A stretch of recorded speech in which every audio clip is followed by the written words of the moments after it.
Welcome to The Call to Create. I'm Betsy Bush. So, did you play in your high school band or orchestra?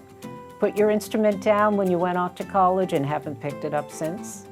Or maybe you quit music lessons early on because you didn't want to practice? Like me, I quit piano after maybe 10 lessons to my ever-loving regret.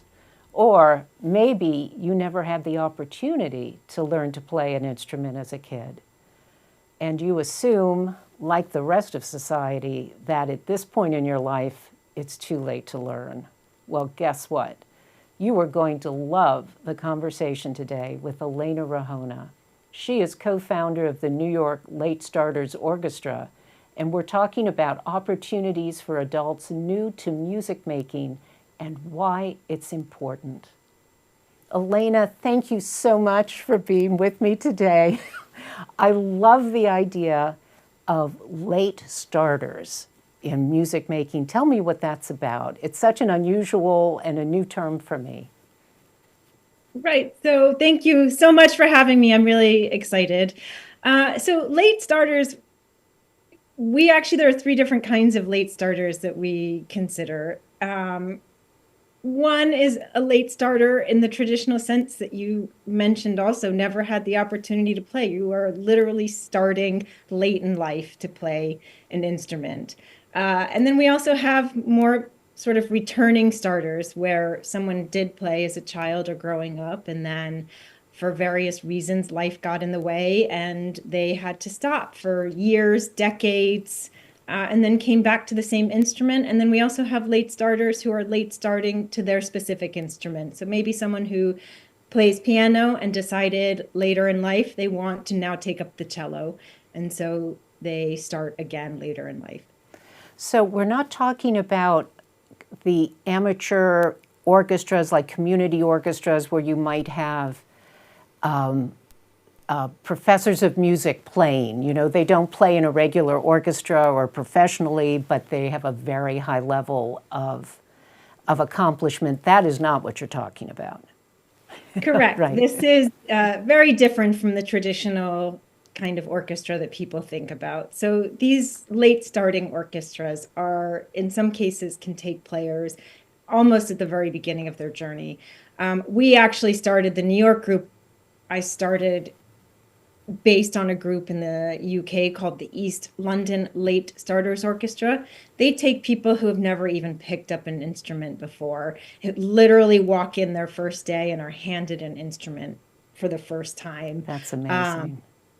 And by that afternoon, they are playing in the orchestra. They're sitting in the back there, holding their instrument and part of this group. So the idea of these kinds of orchestras is really to welcome players of all levels, specifically towards more of the beginning spectrum. Why do you think that sort of an organization is important? I mean, clearly it spoke to you when you found this. Tell me something about your own personal journey to the late starters movement. I'm going to call it a movement because there's more than one orchestra. There's one in London and there are some others in other places of the world. But tell me your own personal journey.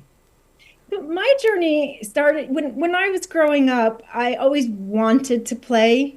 I always wanted to play the violin. It was always in my heart, and for many reasons, didn't have the opportunity to play. And so, but it was always in my mind. I wanted to do it. And then I was in college. And when I finally graduated college and I was working and I was here in New York City, and I thought, okay, I now have an income and I am an adult and I can do what I want. And the thing I wanted most to do was play the violin. Wow. And so I decided I was getting a teacher, and I perused the Village Voice, the little paper, the back of the Village Voice, and there were two violin teachers, and I sort of haphazardly chose one, and it was the luckiest call. I consider it one of the luckiest calls I've ever made. I talked to the teacher, and we clicked right away, and I went and rented an instrument and tootled along to her house, and I've never looked back since. And What does What does music making mean to you? So much more than notes. To me, music making is a community. Music making is trying to create something beautiful in the world, and especially nowadays when things are getting very scary and honestly, in some cases, very ugly. To me, music making it represents beauty, and it represents striving for beauty and striving to put something out there that's bigger than yourself. Music represents community. I always say, one of the things that I really appreciate so much about what the music journey has done to me is the connections I've made with people too in the community. I talk a lot about stand partners when you're playing music, and especially as an adult who maybe doesn't play so well. But the person that's sitting directly next to you, that you're sharing a music stand with, becomes one of the most cherished people in your life, even if you don't talk so much in or out of rehearsal. But that person you put so much faith in and so much trust and vulnerability. Um, I think it's one of the most beautiful connections you can have with people. And I think that's what music does, is it brings people together and it makes you see why having connections matter and why beauty matters. That's what music is to me. I'm going to share the link you shared with me of the East London Late Starters Orchestra, because it really shows how people can come together in a community making music, many starting out, struggling, not sure if this is the right note. I think on the violin, on stringed instruments, unlike a guitar, you don't have frets, so you need to really figure out where you put your fingers to get the right note, and that takes some time and practice, but to have the grace to welcome in people who are not quite getting that note right, and yet you're all making music together, it's really incredible. I think something with the stringed instruments also, it's not just playing the right note. It's actually more so than finding where the right note is, finding out how to draw a tone, to draw music, even if it's the wrong note, but to make it sound pretty with the bow and the pressure on the bow and the speed of the bow and the angle of the bow. That's what makes a huge difference also. So it's not only just the frets, lack of frets, but it's also, more importantly, almost with the stringed instruments, is how you handle the bow. And so that scratching noise that everybody associates with stringed instruments lasts for a really long time, even if you're getting the right note. So there's that element of string playing too that makes you feel exceptionally vulnerable. I'm wondering, people who are listening right now who are thinking about I don't know, what, the oboe in the closet, the violin, the flute, the whatever it was that they had picked up at one time and maybe played for a few years, and maybe are thinking, I'd really like to do that. It would be fun to pick it up again, but I know it's going to take me a long time to get back to where I thought I was. And the expectations that people will have of someone my age, not playing perfectly, but playing, sounding like a 8-year-old. But I'm not 8, I'm 60, and everyone else in my, at my age who's playing this instrument plays it beautifully. How do we bring those expectations down so that it's acceptable for older people to start to learn and for it to be socially acceptable again? I think it's not necessarily bringing the expectations down, but it's more so shifting the expectations. So the expectations you rechannel towards that same element as before. It's creating beauty and creating connection and joy and almost the expectation to not be perfect, and how that can actually represent a real bravery and a real sort of, I always think it's a huge affront to sort of everything that's going on now. And as you say, everything that our standards we've been brought up to believe are what to strive for. And it's really reshifting to actually what we should be striving for is being happy and joyous and trying to add beauty to the world. And whatever that means, and how you redefine beauty as and success, more so as success is being happy, success is connecting with other people. And so it's not lowering expectations, it's reshifting them to what kind of energy are you going to get from either playing or being a part of watching these players play. I think about the pressure we put our kids under when we want them. You want them to learn at a certain age because this is brain development and it's muscle memory and training the muscles and stuff like that. But for so many kids, it's pressure, it's something they're not enjoying, it's not fun. They don't have context for what it might mean for them in the future. And I wonder, this conversation makes me think about the struggles I had with my own children, with myself too, because I quit piano. I had the opportunity to take piano, but my teacher at the time was only really interested in finding the kind of students that could be concert pianists. And she didn't really know what to do with a 6-year-old whose feelings were hurt easily. Do you know what I mean? Yeah. And I think for a lot of kids who don't find the right teachers or find the right atmosphere, when they walk away from those lessons, the door closes, and there's a sense that you can't go back.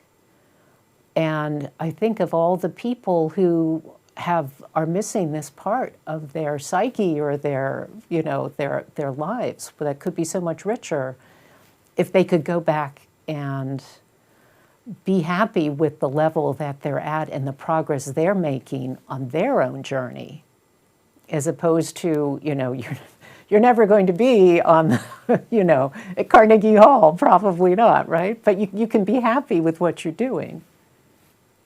Precisely that. You can be happy just being a part of something bigger than yourself. We actually, there was one player I remember, and we've had a few players that came through the orchestra, but one in particular I remember who came up after rehearsal and he said, and he was crying. I mean, people cry sometimes, and he was virtually almost crying. And he said, I wasn't going to come. I played when I was a child, and my teacher was a bully, and I cried and I stopped playing, and I carried those scars with me. But I decided I was going to come. I was going to see how it was today, and I was going to come, and because I still want to play, or I want to reclaim that ability to play and reclaim what it means to play. And he cried at the end because it was what he wanted when he was growing up, and he was one of those people that stopped because his teacher thought he was worthless as a player, and so and I just find that so sad. Yeah. And yeah, I think about our expectations. Every performance we see is perfect. When you're professional musicians or you're at the orchestra, and we don't have that sense of getting together and making music for ourselves. Although maybe the exception there is like the garage bands, the kids who get together and, put a little band together and some drums and some guitars and, whatever, a keyboard, and they are making music themselves. But somehow there seems to be that something has left us with this idea of, just getting together and maybe being competent enough that when you get together with a few others, you can have some fun. And it seems very old-fashioned now, like it's something that people might have done 100 years ago. But I think that's something we've lost somehow. I think we've lost that in a lot of spaces in our lives. The idea of just being able to do something and not necessarily have the end goal as perfection, or even everybody wants to improve. We're not going to pretend that people don't want to improve, because of course you do, and you want to play more challenging pieces, and you want to emote and get all the emotions in there. And but I think in everything we're doing, what you said with the children, or what in our expectations is that we pursue these activities with the intent of reaching a certain level or getting somewhere with them. And even jobs, everything that we're set up for is always with the expectation that we're doing it to go someplace else. Mm-hmm. And I think a group like the Late Starters, or a group that really embraces that beginning level, and that's the niche that we're filling. It's not about the whole group getting better and better and eventually turning into this, better amateur orchestra. Mm-hmm. It's about the space to just be imperfect and the latitude to make mistakes, and that's okay. And it's okay to stay there. If you're having fun, that's what matters. And I think we've lost that in so many other realms in our life as well. Do you have any advice for someone who might be listening and saying, I think a Late Starters ensemble, maybe it's not a whole orchestra or an ensemble, how do you go about starting something like that? Yeah, I've gotten a lot of people reaching out, actually from all over the world, asking the exact same question. I think one of the most important elements you can have is find a good, and I don't like to call them necessarily teachers. It's more like a conductor, because yes, you're going to be needing a lot of didactic work as a beginner, but what you also want to do is just make the music, however you define making music. So there's got to be a balance between sort of a teacher and a conductor. But that is one of the biggest elements you need, because as you mentioned, the teachers, even for the kids, there are a lot of teachers, and especially teachers who work with adults, who aren't used to adults who weren't prodigies growing up. Mm-hmm. And so you have to find that right teacher who gets it, who understands, and maybe necessarily who's used to adults as well, because you have really good teachers for kids, but adults also have very different expectations and different lives and more complexities. And so just a good conductor is fundamental. And then the other element is the music. You need music that is not twinkle, twinkle, because adults have more sophisticated tastes. Mm-hmm. Adults grew up with these pieces in their minds. They're coming back thinking, I want to play this Reach piece, this beautiful mm-hmm. piece. Mm-hmm. They don't want to play Twinkle, Twinkle. So having music that's arranged properly is also really important. And then the third element that makes a big difference, I've found, is having a space that is deserving of the players, or that the players are deserving of. Because I think one of the other things about the whole picture too is that, at least the way I see it with these kinds of orchestras, is the members of a group matter. In the video of the East London Late Starters Orchestra, they have, I think they're called tutors, who is kind of giving a group lesson, right, to people learning to, as you say, bow on a violin, or just kind of, starting out. And I think maybe in a group setting, it's less intimidating than a one-on-one. In a one-on-one lesson, when you're in a group, you can all play and you watch other people playing, and that makes it fun. And you can, the other thing I always said about these groups too is that you have to come both with an eagerness, but also a sense of humor. Bring your sense of humor when you come, because you have to be a little self-deprecating to be in a group like this as well, and you have to laugh about it. And there are going to be players who, the adults who want, even though they know they're not going to get to Carnegie Hall, they want to still be on that track. And so there, that's a little bit of a different profile. If they're very, very serious about it. Not that they can't come, but I think there has to be some humor in it. And a group helps with that. And when I was talking earlier even about stand partners, the laughter, the peals of laughter you have when both of you are completely lost, or someone, plays the totally wrong thing and you can laugh about it. And so group dynamic definitely helps with that. Yes. This sounds like such a wonderful socialization area. We hear so much about how people are isolated.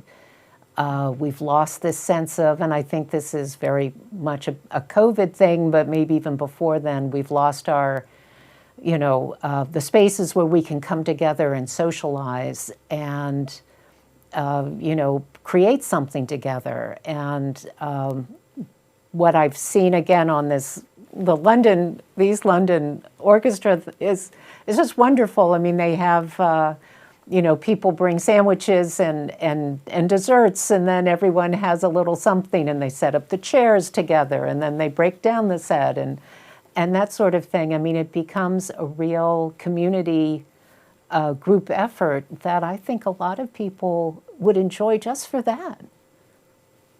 100%. And the people in the London group has been around. They just celebrated their 40-year anniversary. Wow. I think it was maybe 2 or 3 years ago, 3 years ago. And there are people who've been there since the beginning, and they come back, yes, to play, but it's because people become families, and people accompany each other to doctor's offices. People check in on each other. They really care for each other and look out for each other. And we are missing that, and especially for the older populations. Wow. Who are very isolated these days and always have been. And we don't have enough spaces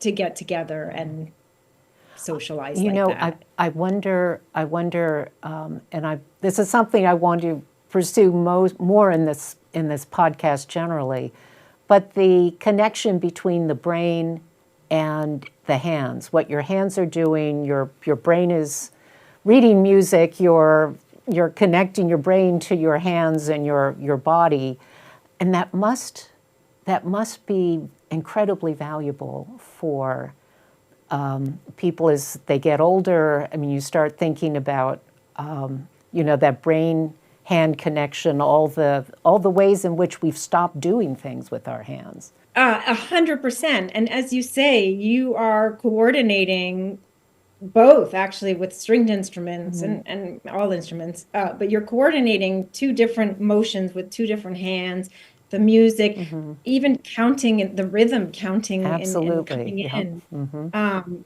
And I think when you add the element of emotions to all of that too, it innervates more of you and more of your brain, because it's not just doing rote exercises with your hands for dexterity or even sort of coordination, but you're adding in that element of emotion, and it's about trying new things too. And people who come and watch or come to listen to really leave feeling like, wow, this person took on this huge daunting thing. What is it that I can do to start? So it is that shifting of expectations. You're not coming to hear the music in and of itself, although you are, but you're also coming to feel what it feels like, to understand what is happening and who it is that's up there and what that means and how happy they are playing. It is infectious to watch people on stage who are having a good time and who aren't taking themselves so they take themselves seriously. I don't want to give the wrong impression. Everybody takes themselves seriously because they respect the music, and the music to a lot of people, including myself, is a very sacred thing.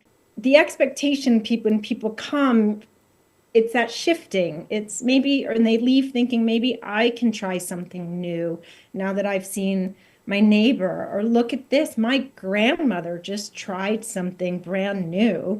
And we had someone who was in her late 70s who started for the first time. Imagine what her grandkids, how when they see that, what it does to them. And they're not thinking, ooh, this is going to be a great concert. They're thinking, this is amazing. Yeah. Look at that. Somehow I think the joy goes out of a lot of music making for young people when you reach a certain stage, and then it's like, well, I'm not going to do this professionally, so I'm just going to lay my instrument down. The instrument I've spent 10 years or 12 years learning how to play, I can't do it professionally, so I'm going to lay it aside, and it's going to sit in a closet, or who knows what's going to happen to it. And why does it have to be like that? Why can't people continue to play for their own pleasure, or, with zero expectations from the listener, but really just for the pleasure of making music by yourself or with some other friends or whatever? Yeah, exactly. And I love the word synergy too, and how different it can be between, as you say, adults who have very rich lives and the music, and so how that can intersect. Elena Rahona, this has been such a wonderful conversation. Thank you so much. This has been an incredible conversation about late starter musicians. Of course, we've been, you're a co-founder of the New York Late Starters Orchestra. It's something of a movement because there are other late starter orchestras around the world. Look at East London Late Starters Orchestra, which has been around for 40 years.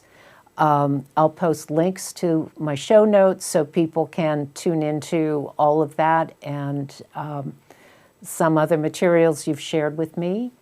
And I can't thank you enough for this really amazing conversation, and I so appreciate it. Thank you so much. I really enjoyed talking to you about Great. it. I always love getting the opportunity to spread the word about late starters, and as you said, the late starter movement in general that we really want to start. Great. Thanks again. Bye-bye.